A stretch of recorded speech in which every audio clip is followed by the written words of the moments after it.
What's up, guys? E-Drone here. Bummed out about the winter? Still want to get your flights in? This is the Beta65X, and we're going to take a look at it today. Stay tuned.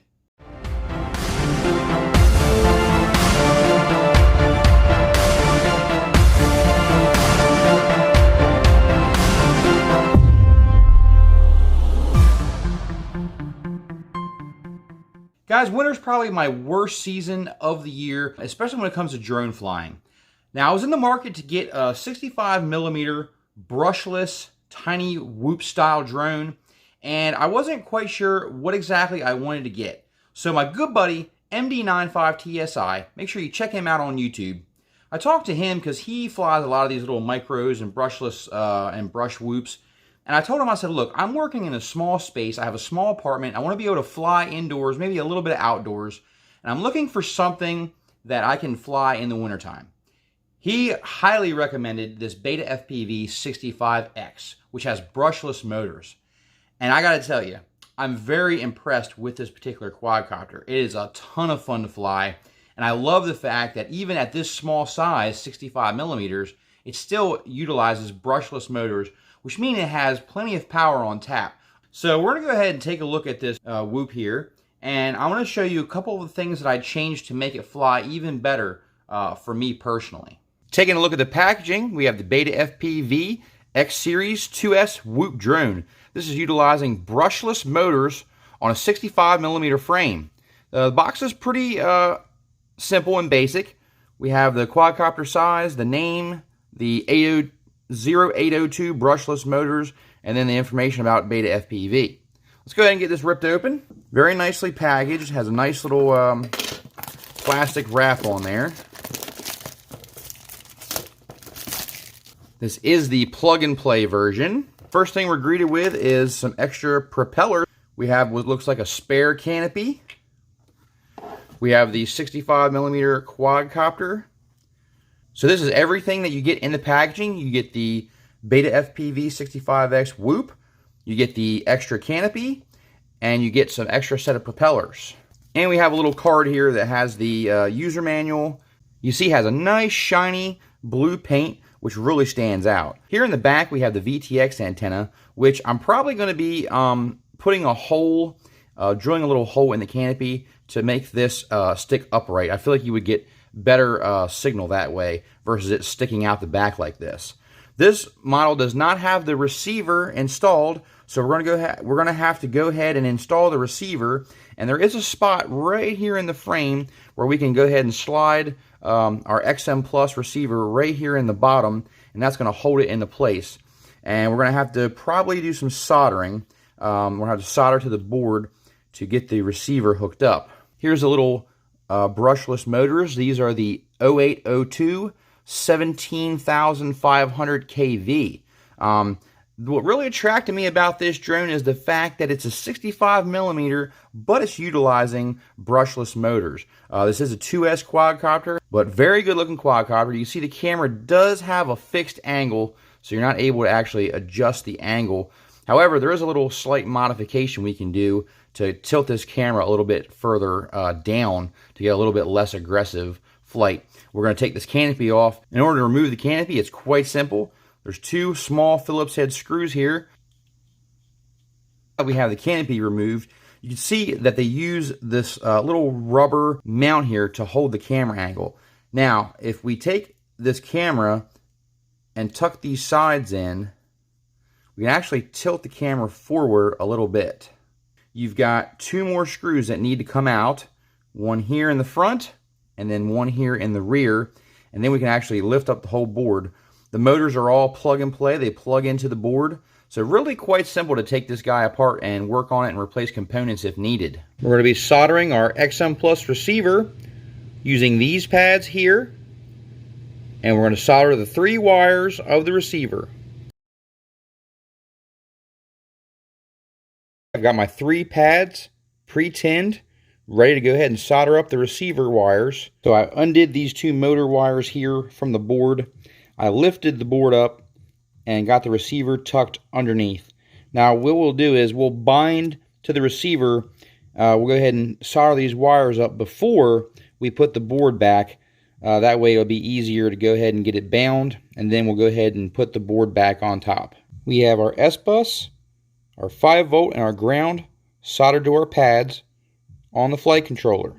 Alright, so here it is all put back together, the BetaFPV Beta65X. Now what I did was I took a little piece of that rubber and I cut it off of the side here that was holding that camera at that fixed angle, and I just shoved it right in between the canopy to hold that camera down to give me less aggressive of an angle. You see where the camera was, it was up a lot higher. Also trimmed the back here for the FPV antenna so it can stick straight up to get better range. Then on the back for the receiver, I just put a zip tie on the back here, secured it down with some clear heat shrink. I have the 2 antenna wires coming off on the end of the zip ties. That way we'll hopefully get some decent range out of this little guy, even if we want to take it and fly outdoors a little bit. But now that I've got it all set up and put back together, let's go ahead and take it out and see how it flies.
Well, thank you guys so much for watching. Please like, share, and subscribe. And put down in the comment section, what's your favorite brushless 65mm whoop? Do you recommend any others over the Beta65X? I'm really happy with this. There's a couple things I wasn't too happy with, but all in all, I think it's a great drone for the money, and it was pretty easy to get set up. No issues there. Thanks so much for watching, guys. More BetaFPV 65X videos to come on the channel, so stay tuned for that. And until next time, guys, thanks for watching. eDrone out.